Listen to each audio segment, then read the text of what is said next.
and welcome to the podcast for Ernest Hemingway. As most of you know, I'm very, very attached to Ernest Hemingway. My dissertation focuses on Hemingway's Across the River and Into the Trees, and he is one of my favorite authors of all time. I want to give you a basic perspective since we are going to be spending time with Hemingway, just to give you some ideas. Hemingway really was what you would say a Renaissance individual in many ways. He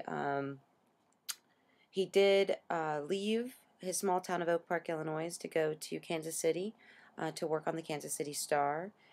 He then traveled to Italy to serve in the ambulance corps, the Red Cross Ambulance Driver Corps, because he had suffered from myopic vision, which meant he could not serve as a soldier.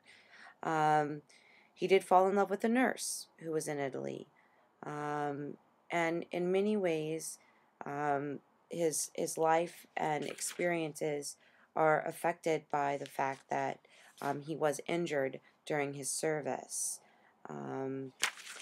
He has a lot of sense of the past and the present in his work.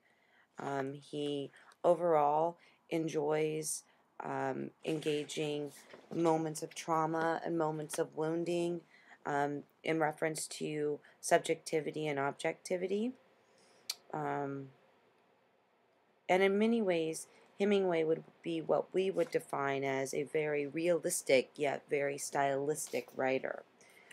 Ernest Hemingway is probably known as much as he is for his fiction as he is for his life and the way that he became almost a prototype.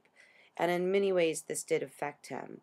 A lot of scholars do argue that his persona did overtake his presence. He lived from 1898 to 1961.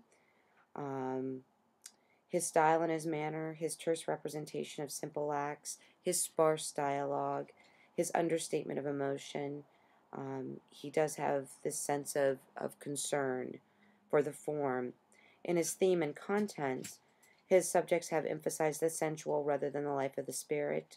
His men are over-assertive in their sexuality and mixed masculinity.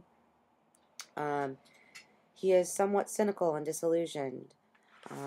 He is very tough and has a sense of brokenness, physically and emotionally, by the brutality of war. He is disillusioned by the insensitivity and hollowness of civilized society. His indirect way of narration is at its best in his short stories, in which he has often, without small compass, successfully evoked a sense of the tragic through the overtones of his prose. There is an impersonal quality in his tales and a sustained picture which he cannot maintain in his longer works. One has led to the conclusion that the substance of most of Hemingway's work is shallow and made brilliant only by a studied lucidity that constitutes the important side of his achievement in contemporary American literature. I will also caution you to be very aware of Hemingway's iceberg theory. He has said many times that he tried to write using the principle of the iceberg or parataxis, to only show 1/8 above the surface and let the other 7/8 really be engaged without addressing them directly.